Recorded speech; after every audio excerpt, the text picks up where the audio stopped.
Je me pose. Je m'installe confortablement.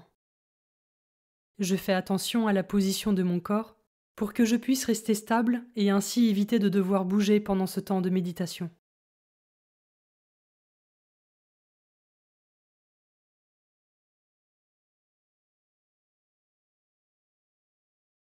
Seigneur, me voici. Esprit Saint, viens en moi.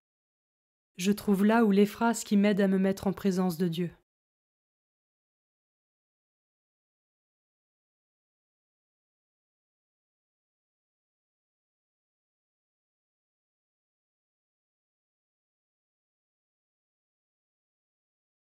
Commençons.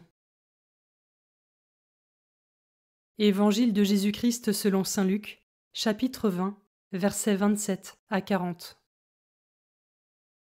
En ce temps-là, quelques Sadducéens, ceux qui soutiennent qu'il n'y a pas de résurrection, s'approchèrent de Jésus et l'interrogèrent. Maître, Moïse nous a prescrit, si un homme a un frère qui meurt en laissant une épouse mais pas d'enfant, il doit épouser la veuve pour susciter une descendance à son frère. Or, il y avait 7 frères. Le premier se maria et mourut sans enfant. De même le deuxième, puis le troisième épousèrent la veuve, et ainsi tous les 7, ils moururent sans laisser d'enfant. Finalement, la femme mourut aussi. Eh bien, à la résurrection, cette femme-là, duquel d'entre eux sera-t-elle l'épouse, puisque les 7 l'ont eue pour épouse? Jésus leur répondit. Les enfants de ce monde prennent femme et mari, mais ceux qui ont été jugés dignes d'avoir part au monde à venir et à la résurrection d'entre les morts ne prennent ni femme ni mari, car ils ne peuvent plus mourir. Ils sont semblables aux anges, ils sont enfants de Dieu et enfants de la résurrection. Que les morts ressuscitent, Moïse lui-même le fait comprendre dans le récit du buisson ardent, quand il appelle le Seigneur le Dieu d'Abraham, Dieu d'Isaac, Dieu de Jacob. Il n'est pas le Dieu des morts, mais des vivants. Tous, en effet, vivent pour lui. Alors certains scribes prirent la parole pour dire « Maître, tu as bien parlé », et ils n'osaient plus l'interroger sur quoi que ce soit.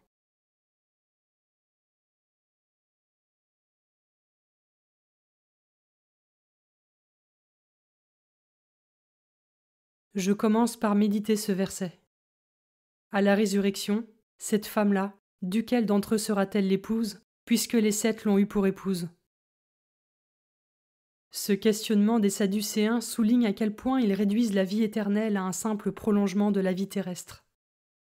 Lorsque je me mets à l'écoute de la parole de Dieu, ai-je tendance à vouloir l'interpréter avec mes propres conceptions humaines de la vie et de la mort, ou est-ce que je me laisse guider par l'Esprit Saint pour me laisser guider vers la vérité?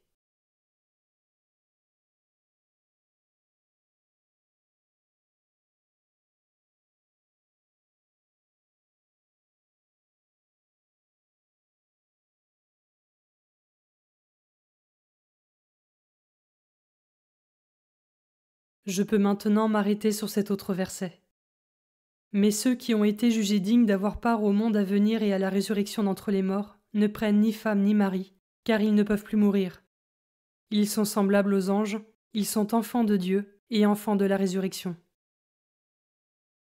Le Seigneur ne veut pas nous abandonner à la mort. Dans son amour éternel, Dieu a souhaité qu'au ciel nous ne faisions plus qu'un, dans une communion parfaite avec lui, mais aussi les uns avec les autres.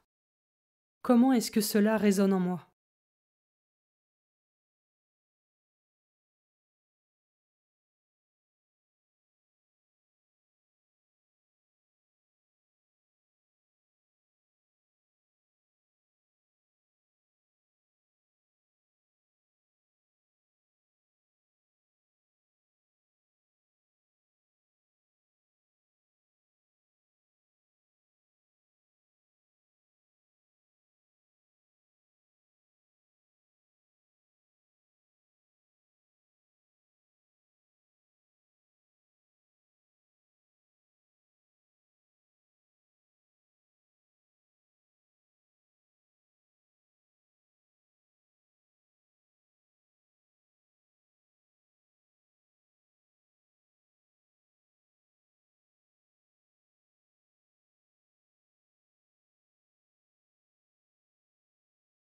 Je termine en méditant ce dernier verset. Il n'est pas le Dieu des morts, mais des vivants. Comment est-ce que j'accueille cette parole?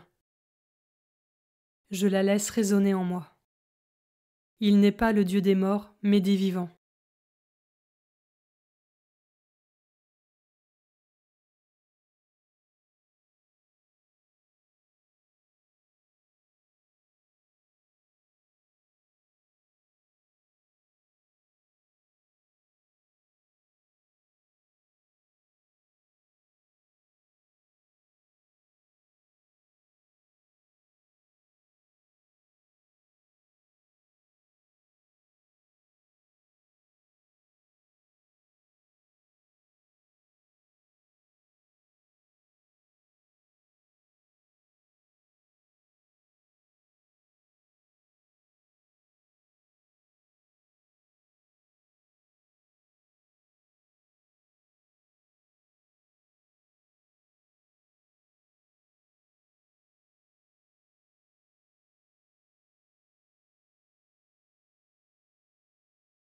Je conclus ma prière en remerciant Dieu pour ce moment passé avec lui et pour toutes les grâces reçues.